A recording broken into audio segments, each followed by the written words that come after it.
मुख्य रूप से हैं कि अच्छा स्पर्म हो और अच्छा ओवम हो। आईवीएफ में एक शब्द काफी सुनने को मिलता है, आईयूआई, इसके बारे में थोड़ा बताइए। आईयूआई एक प्रक्रिया है जो हम लोग मतलब मेडिसिन की प्रक्रिया है कि दवाई देके हम लोग किस तरह से उसको बच्चा दे सकते हैं। तो ये जो प्रक्रिया होती है ये वही मैं आपको बताऊंगा, वही फर्टिलाइजेशन थोड़ा सा हम लोग को इम्प्रूव कर देते हैं। तो इम्प्रूव करते कैसे हैं कि जैसे महीना आया, महीने के बाद हम लोग पेशेंट को बुलाते हैं।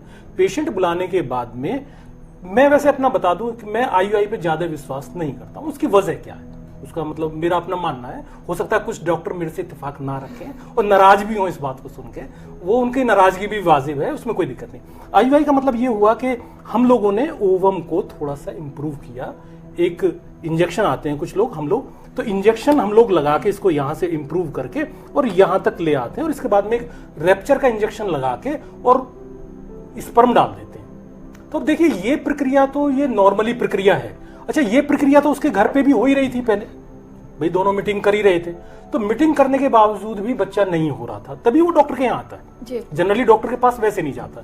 तो इसका मतलब ये हुआ, जब वो पहले तो ये है कि भाई वो आएंगे कब, तो पेशेंट जनरली हमारे पास में 1 साल से पहले जनरली नहीं आता है, तो 1 साल के बाद ही आता है। तो 1 साल तक जब वो साथ साथ रहे हैं और साथ साथ मतलब ये है कि भाई दूरी पर हैं तो बात अलग है। यदि साथ साथ शादीशुदा जिंदगी व्यतीत कर रहे हैं और संबंध उनका है आपस में ठीक ठाक, तो इसके बाद बच्चा हो जाना चाहिए था। यदि नहीं हो रहा है तो आईयूआई प्रक्रिया पे ज्यादा फोकस करना कोई बुद्धिमानी की बात नहीं है। हाँ, इसके अच्छा तो हम लोगों की जो दवाई है, दवाई पेशेंट खाए और खाने के बाद में बिना किसी उसके 4 महीने के बाद रेस्पॉन्स मिल जाते हैं इस दवाई से, जो हम लोगों ने देखा। जैसे कुछ लोग हैं वो डॉक्टर के पास नहीं जाना चाहते हैं, शर्माते हैं, या फिर ये कह लीजिए कुछ लोगों को लगता है कि ये सही नहीं है, बुरा है, तो इसके लिए क्या उपाय है कि वो घर में ही कुछ ऐसा करे कि वो बच्चा कंसीव कर सके? देखिए, वो ये शब्द आता है कि भाई कंसीविंग टाइम क्या होता है या पीरियड के कितने दिन बाद कंसीव हो सकता है। ये उनके लिए महत्वपूर्ण है जिनका सब कुछ ठीक है, या मतलब जो नौकरी पेशे से कभी बाहर चले गए या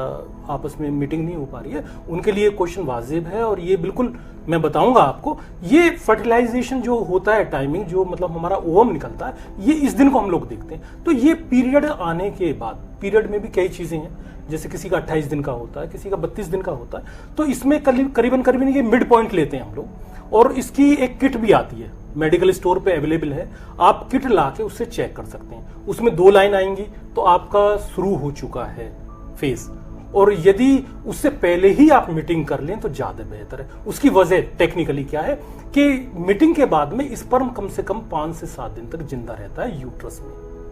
तो यदि ओव्यूलेशन उस टाइम पे हो रहा है और स्पर्म इसमें अंदर पड़ा हुआ है, तो वो वैसे ही मीटिंग उसकी हो जाएगी। यदि मीटिंग हो गया तो आपका कंसीव हो गया।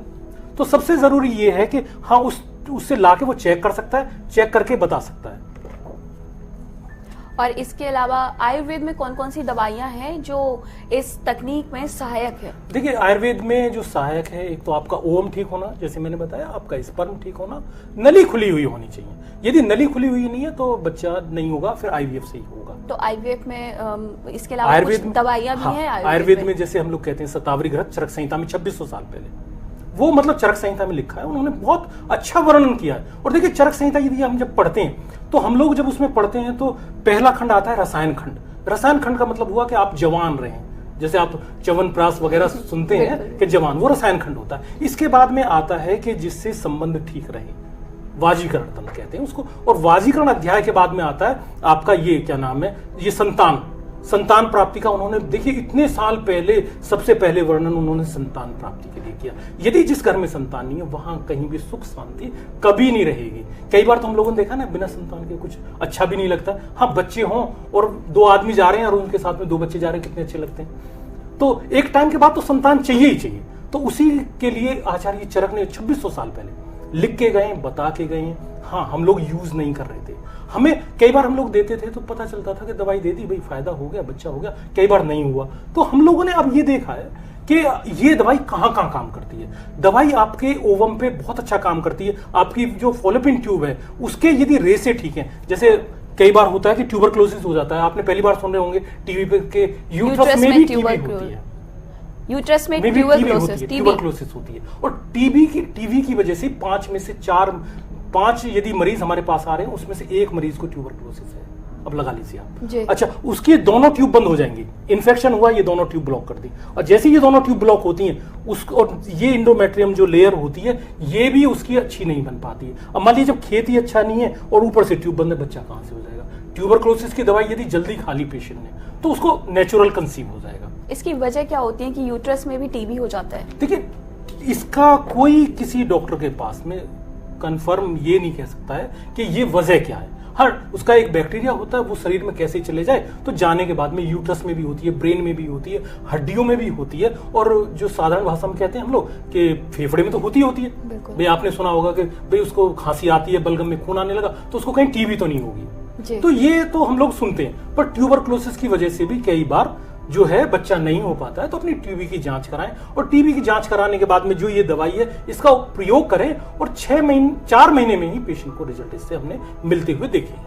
AMH क्या होता है आईवीएफ में? एंटी मुलेनियम एक हार्मोन्स होता है, उससे हम लोग ये देखते हैं कि ओवम कैसा, मतलब ओवम कैसा है और किस तरह का निकल रहा है।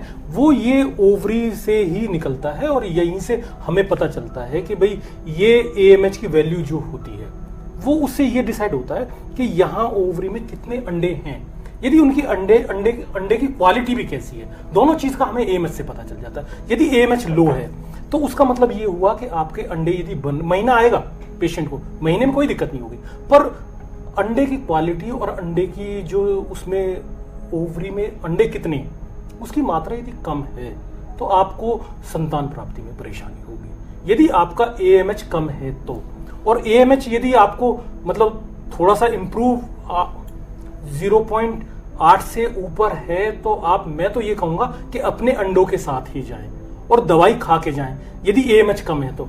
और इसके बाद में जैसे मैंने बताया कि भाई बाहर से अंडे